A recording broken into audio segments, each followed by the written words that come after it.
Our next speaker is Marjon Savelsberg. Her superpower is that she is a citizen scientist. She's located in the Netherlands and her speciality is owls, as you can see.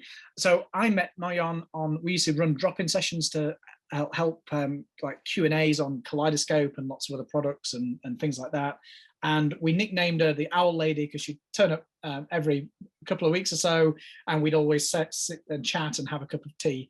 But it's quite interesting hearing about what Marjon does. And so she really never intended to become an owl researcher.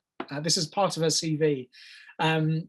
It just, sorry, just need to minimize something. So it just happened and completely changed her life.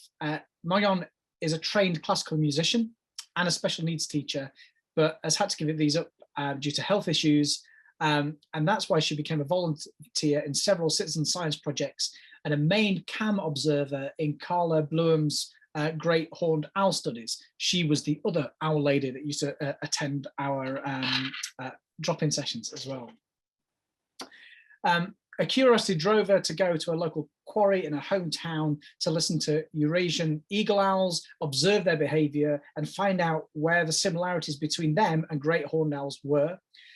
She had no idea that after 5 years later, she would be recording, observing, and analysing eagle owls every day. She became a volunteer for the Naturmonumenten, I hope I've said that right, gives presentations in her hometown on eagle owls, and also appears in the media to talk about these fascinating birds. I'm quite interested about this because we've heard about people that are organising citizen science projects, and I know Marjon does that, but she's also a citizen scientist herself as well. So it's kind of outside looking in and inside looking out. So it's kind of quite nice to have a different perspective. So I shall now pass you over to Marjon. Hi all, my name is Marjon Savelsberg. I live in Maastricht, a town in the south of the Netherlands, really close to the Belgian border. I used to be a classical professionally trained musician and a special needs teacher, but I had to give up working in both fields due to health issues. That's when I became a citizen scientist.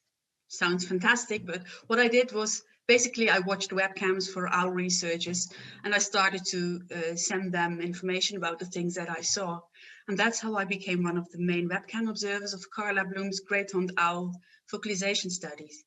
So Carla is the director of the International Owl Center in Houston, Minnesota. She invited me over, so I went there for a vacation. And that's when she introduced me to the wonderful world of spectrograms. And that was an epiphany for me, because that's when I realized that even though I couldn't play my instrument anymore, and I wasn't a real musician anymore, I could still use all my talents that I had as a musician in working with vocalizations, owl vocalizations. Because what I discovered is that a spectrogram is basically the sheet music of nature. So whenever I, read a spectrogram, now I can tell what's going on in nature. I had to learn that, and it took me several years to know which sound belongs to which shape on the spectrogram, but it's fantastic. I can read the sound scores of nature. So when I came back from the US, after doing at least 1,000 spectrograms and great horned owl vocalizations, I was very curious to find out if the things that I learned from great horned owls could also be applied to Eurasian eagle owls. And lo and behold, next to my town, right next to town, is a huge former cement quarry. And in that cement quarry, a couple of Eurasian eagle owls reside. They have been there since 1997. Well, it's not the same pair, but there have been owls there since 1997, which is really fantastic. That was the first breeding pair after being gone for over a century in my country. So, and ever since, in 24 years in my country, the Eurasian eagle owls went from one pair in my town to about 46 territories last year. So really awesome. I went there with my little handheld recorder, and that's how I started in June 2016. I started to record Eurasian eagle owl hoots. Now, first, let me show you a bit of the surrounding. We filmed the quarry for you, so you get an idea. So this is the quarry next to my town. Here you can see the factory. It's not active anymore, so production stopped there, and now this area is turning into a nature area. And the factory, well, people are not sure yet what to do about it, but anyway, it's not an active factory anymore, which saves a lot of noise on our recordings. So on the left you see the area where the second pair that I found resides. You can see all the holes in the quarry wall. Those are tunnels. They date back several hundreds of years ago.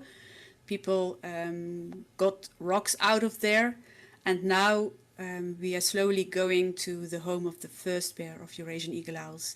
This is a quiet area where no one is allowed in. There you have it. It's the green area in the back, and again there are tunnels too. So this is one of the places where I do my research, and it's a fantastic spot to be. So no one is allowed in there except for a few people, and I am thankfully one of them. So now you get an idea of what the area looks like. So now that you know what the area looks like with the medieval tunnel entrances, you can see it's quite deep. It's a deep quarry. It's a huge quarry. The entire center of town really fits into it. The factory that's still there isn't active anymore now. It was back then when I started in 2016, which was quite annoying because it always had a noise going on in the exact same frequency as the owls were hooting. So that was quite complicating. Thankfully for me, that is gone. And the entire area, except for the factory itself, the entire area is now owned by a nature organization, Natuurmonumenten, and that's the organization I volunteer for there. And we can see the last couple of years already that a lot of development is going on there, plant-wise, animal-wise, lots of butterflies, lots of dragonflies, Eurasian eagle owls, etc. So it's a really exciting area to be in because it is an area in transition. So what is it that I do? I study Eurasian eagle owls, like I told you. Just let me give you an impression of what they look like. Here you see a mom with her young in the nest. The young were very tiny still. They just opened their eyes. I think they can't be more than 2 weeks old at this stage. And well, just look at it and then you get why they excite me so much.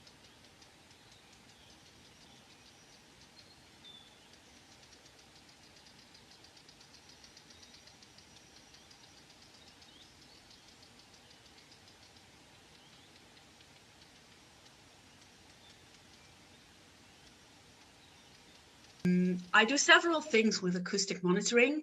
I try to find Eurasian eagle owls using audio recordings. When I started in 2016, we all thought that there was one pair, but by using audio equipment, a friend who helped me, because I only had this recorder and he had a lot more, we found a second pair, which was absolutely cool and unique for the Netherlands. So that's one thing. I try to find Eurasian eagle owls, and I mean, there are owls coming in, there are owls leaving. It's fantastic. I do individual vocal recognition. So I know each owl by voice. They all have their own specific territorial hoot.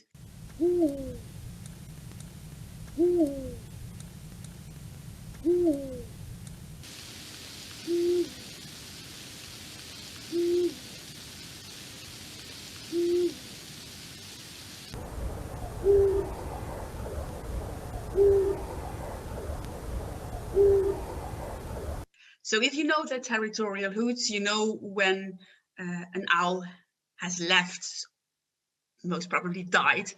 And you also know when a replacement owl, so to speak, enters the quarry and stays. So it gives me information about the turnover rate, population changes, etc., etc. I'm also collecting and categorizing Eurasian eagle owl vocalizations in order to get a spectrographic overview of their vocalizations. So in this way, I hope to help researchers with searching vocalizations, searching Eurasian eagle owls while using acoustic monitoring too. I do the monitoring also with recordings, and by recording, I get information about where are the owls, when are they active, when are they quiet during the year, when are they active at possible nest sites, when are they copulating, when are eggs coming, the whole shebang you learn by acoustic monitoring. And acoustic monitoring is fantastic because it's a way of listening to a species that's where you don't see them. I mean, when you see them during the day, they're usually roosting and sitting quietly like this. But at night they get active. It's dark, you don't see them, but you can hear them very well. So that is what I do.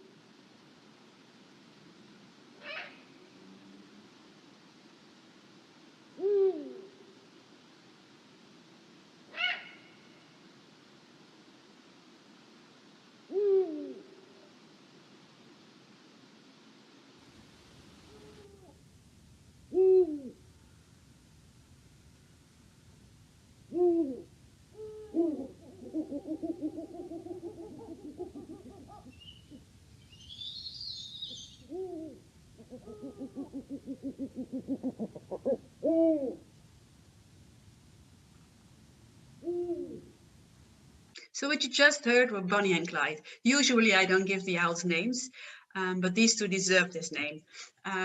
They stole my equipment. When I first found them, I placed a microphone on a tripod in the territory with a recorder attached and a power bank. And when I came back after a few days, everything was gone except for the tripod. So I thought, oh no, someone stole my equipment, which is a huge thing for me because I don't have any funding.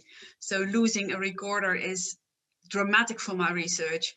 By that time, I didn't even have a Song Meter Mini. I now own one, which makes life a lot easier.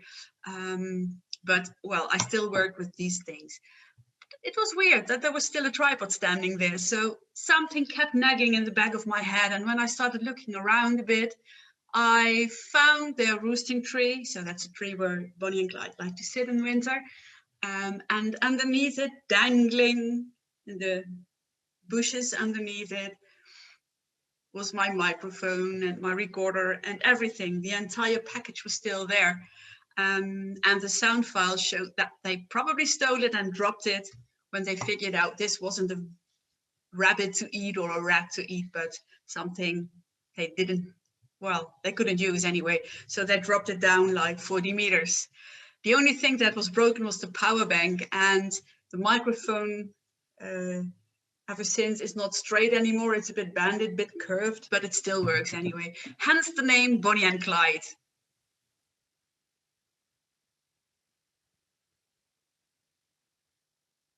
So how do I do it? I record 24/7 year-round in 3 fixed locations. So I have 3 fixed spots around the quarry where I have audio equipment. One of them, yay, is a Song Meter Mini, which made my life a lot easier.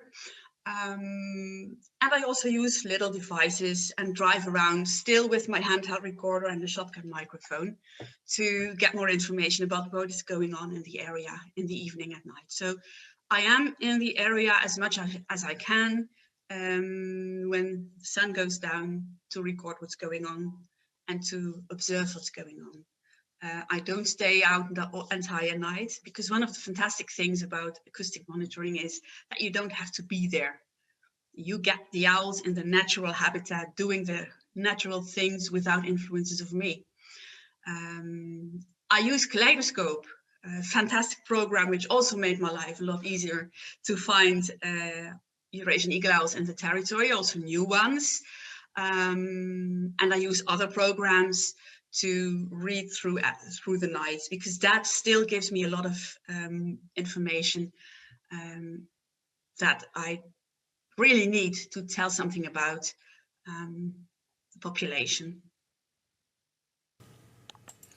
So I own one Song Meter Mini. Thankfully, before I had this, we had to carry 30 kilograms of batteries to my recorder through these tunnels, which was horrible. Now we need to carry a ladder, of course, since the Song Meter is mounted on the quarry wall. And it's inside a case that one of the conservation officers you see have made for me. It has 2 holes in it. It has a lock, and through the holes the microphone sticks out. I have lithium-ion lid, which is fantastic, since now I can record for weeks. So where we had to go there every 3 weeks before, now we only have to go there once every 10 weeks. So I am a very happy camper, and I'm very thankful for the conservation officers to help me. So after hearing all this, you might wonder, now, where does the public come in? Isn't this about engaging the community? Well, it's obvious that I do the research in the quarry all by myself, except for the help of the conservation officers, of course. But that makes sense, because you can't take the entire city with you into a quarry where a highly endangered species lives. You might disturb the owls, you might send them away. So that's why I do all the work all by myself. But I need the community to tell me where the owls are. So you could catch the owls, attach transmitters to them, and let them go free and see where they go, to know where they hunt at night. And of course, that's a great thing to do, but there's always the risk of having to trap the owl and injure it. It doesn't happen often, but there's always a risk. If there's an interaction between a human and an owl, there's always a risk. So what I did is I asked the public, the people who live in town, through social media and media, to help me collect data. So what I asked them to do is take their smartphones at night when they hear a Eurasian eagle owl hoot, record it with the smartphone, and then send me the audio file with the date, the time, and the exact location. And I've been doing that for a couple of months now, and the fun thing is that I'm starting to see where the owls go to hunt at night. Very interesting stuff, and it's very helpful also to engage the community, to let people help you, because they always have questions and you always get a chance to talk about owls. And of course, humans are the biggest threat of owls, but we are also the biggest chance of making things better for them. And if you tell people about owls and they start to know the creatures and love them and care for them, that's when you start helping to protect the owls even better. So that's what I try to do with the community. I also give lectures for children, for adults. I do television shows, radio shows, whatever, just to talk to people about how fantastic these animals are. And my aim is to have everyone know about owls and care for them, since that's the only chance owls have for a good life here. So thank you very much for listening to my little webinar. It was a lot of fun to do. It was also weird because it's strange to talk to a computer and not see anybody. But thank you so much. And thank you, Wildlife Acoustics, for giving me the honor of getting this opportunity. Thank you so much. And I hope to see you in the Q&A. Bye.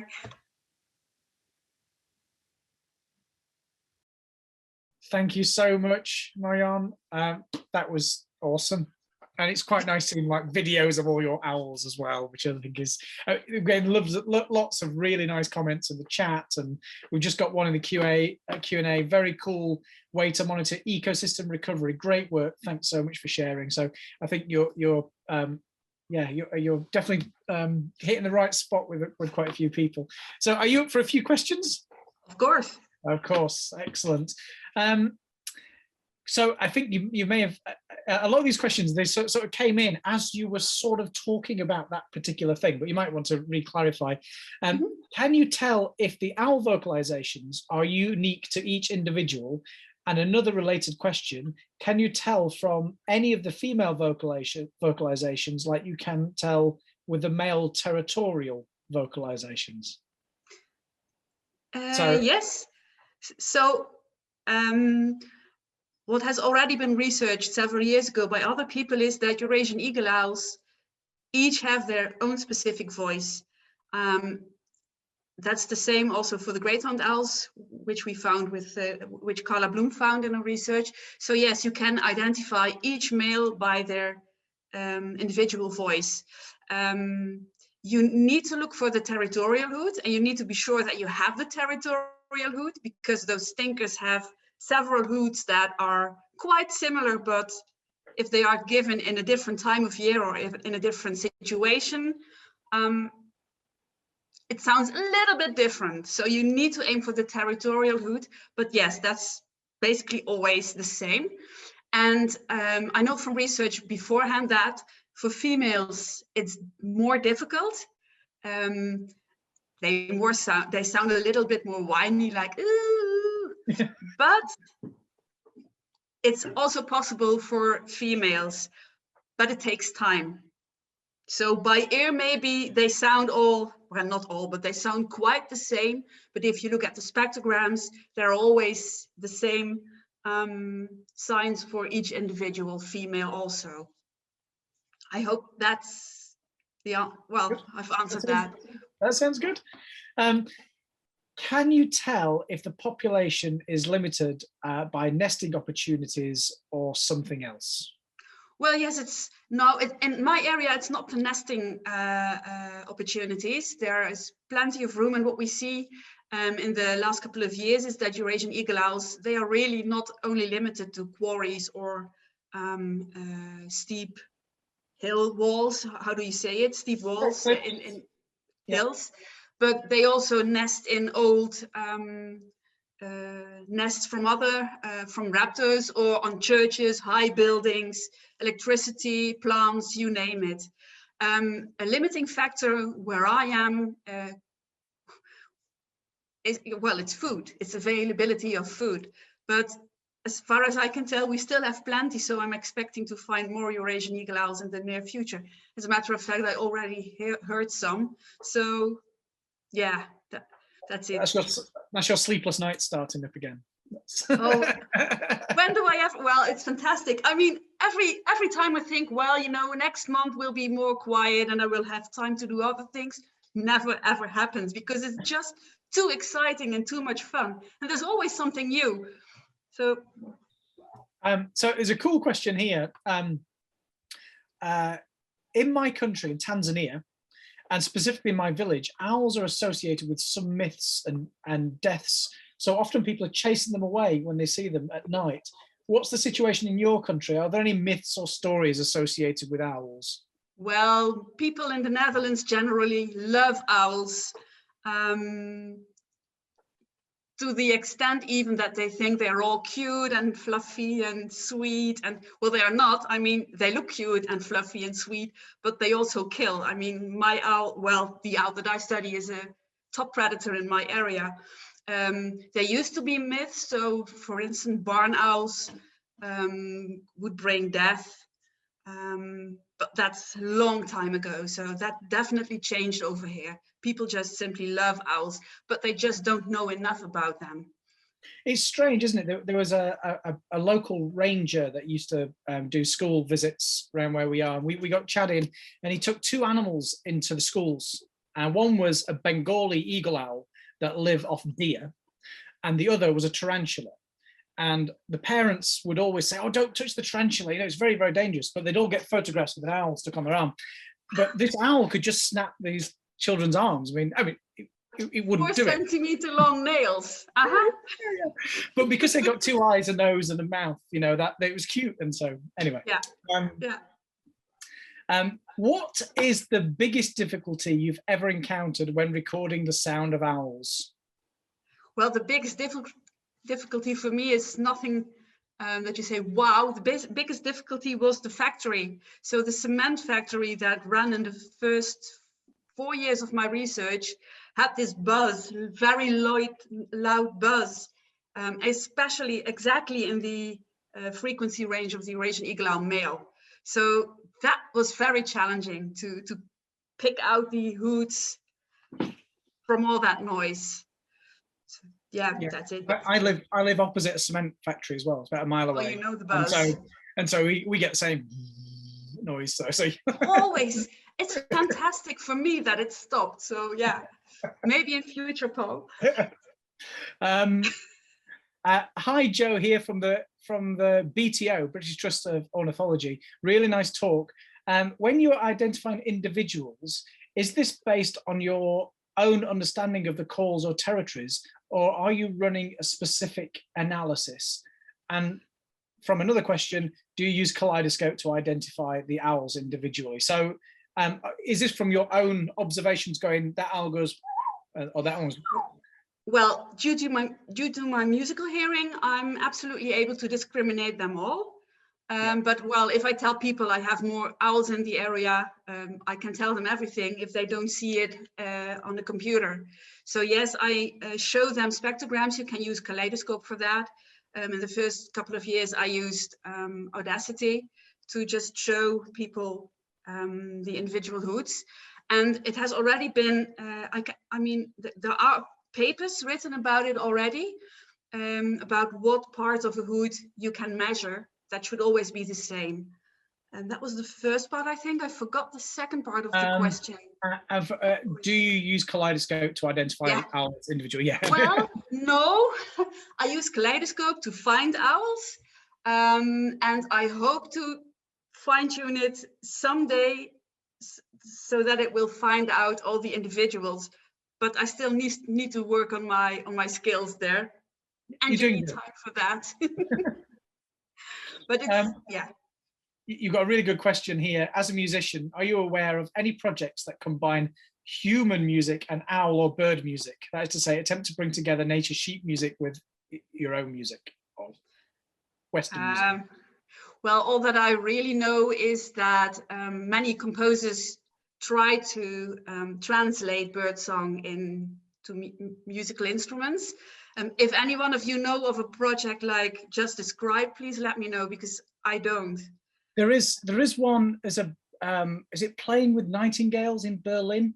There's a book. I've only just got it. I've not started reading it, and it's a guy that he plays. I think it's the oboe, and he goes, or clarinet, and he goes and plays with nightingales live. I should take my recorder out. My other recorder, my wooden recorder, next time.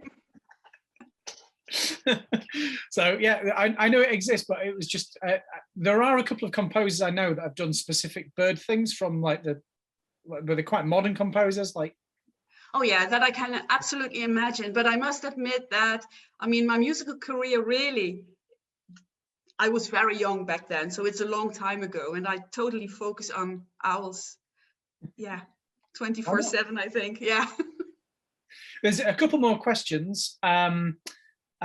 How are you involving citizens in your research with eagle owls? I think you answered this at the end, but I'll let you. Yeah, well, I'm not having those fantastic projects where I work with students like the two other speakers that we have. So I've asked the public to send me recordings whenever they hear a Eurasian eagle owl.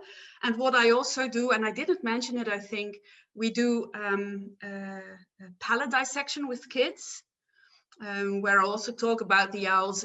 I do tours to the Eagle Owl Valley, but I don't really have people helping me everywhere with citizen science.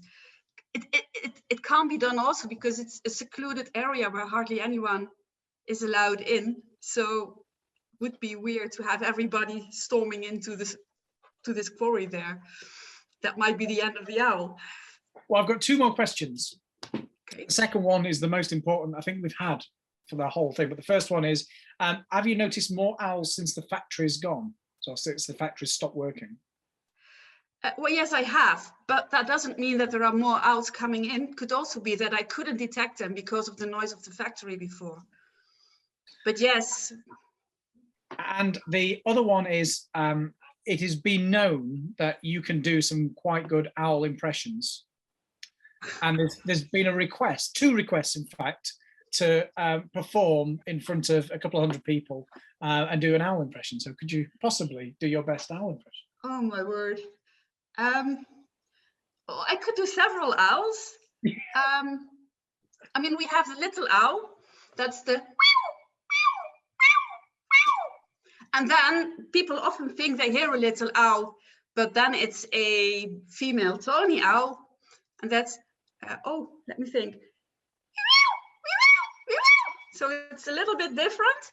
And then you have the Eurasian eagle owl male, of course. He's woo, woo, and the female is woo. I can go on for hours, but excellent. Well, no, I think we should. I think we need to end on that, like, absolute high note, as it were. So thank you so much, Marjon, for your talk.